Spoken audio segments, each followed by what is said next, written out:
Hello and good day everyone! Once again, welcome sa aming channel and happy to share you today ang aking paraan sa pagluluto ng chop suey. First ay maghanda tayo ng lutuan at maglagay tayo ng oil na around 6 to 8 tablespoons na oil. Painitin natin ng konti and then first ay ilagay natin ang shrimps. Kung walang shrimp ay okay lang. Half cook lang ang shrimp tapos iset aside natin.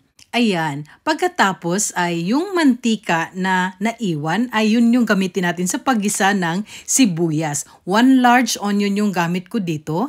Pagkatapos ay ang garlic. 3 to 5 cloves na garlic na nakaslice ay okay na okay. Kung gusto nyo dagdagan ang garlic at saka yung sibuyas ay pwedeng-pwede talaga. After nyan ay yung karne ng baboy na nakaslice, around 250 grams lang or kung gusto niyo maraming karne, pwedeng-pwede. But dito gamit ko karne ng baboy. Para sa ating kaalaman, hindi lang karne ng baboy ang pwede na ilagay natin, kundi pwedeng-pwede din ang karne ng manok, chicken liver, isda, or kung ano yung gusto ninyo. Maglagay tayo ng paminta na 1 teaspoon lang. Tapos, huwag kalimutan maglagay din ng soy sauce. Depende kasi sa dami, so pwede din na 2 tablespoon na soy sauce ilagay natin. Tapos magdagdag tayo later. Pag makita natin na luto na ang karne ng baboy, ay i-ready na natin ang mga gulay. Ang first na ilagay natin ang carrots. Ayan. Pwede kahit anong disenyo, pwedeng-pwede. And then, isunod na ang sitaw. The best din na ilagay yung snow peas or yung beans. Pagkatapos niyan ay ang mushroom. Wala akong fresh na mushroom, kaya yung mushroom na nasa can ang gamit ko dito. Isang can talaga siya. And then, i-mix nating mabuti. Ayan, looks so yummy na. Pagkatapos nito ay isunod naman natin ang broccoli. Kung walang broccoli, pwedeng-pwede din. Pero mas maganda na broccoli. And then sayote.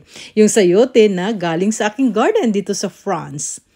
Ayan, diba? Napakasarap talaga tingnan yung mga sari-saring gulay na iluluto natin. Lalong-lalo na yung sitaw at saka yung broccoli ay mula sa aking garden.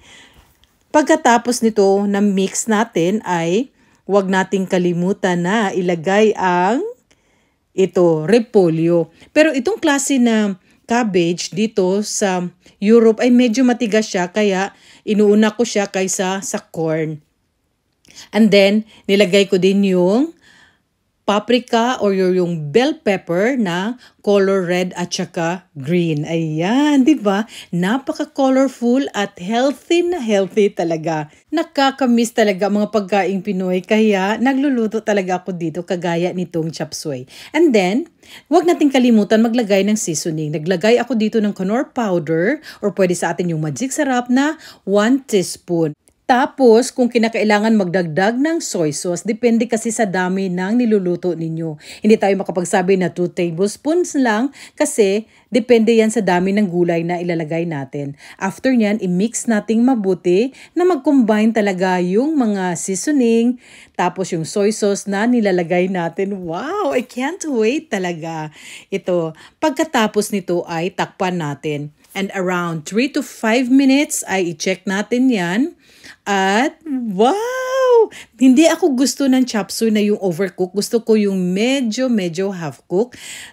Parang lasang-lasa para sa akin. Pero depende din yan sa inyo. Kung gusto niyo medyo i-overcook ay walang problema. Sa akin kasi gusto ko yung medyo half cook. Pagkatapos nito yung half cook natin kanina na shrimp ay ilagay natin. Tapos, i-mix nating mabuti. Wow, looks so yummy. At para mas juicy ang chop suey, ay maglagay tayo ng yung cornstarch na may tubig. I-mix nating mabuti tapos ilagay natin. Ayan na.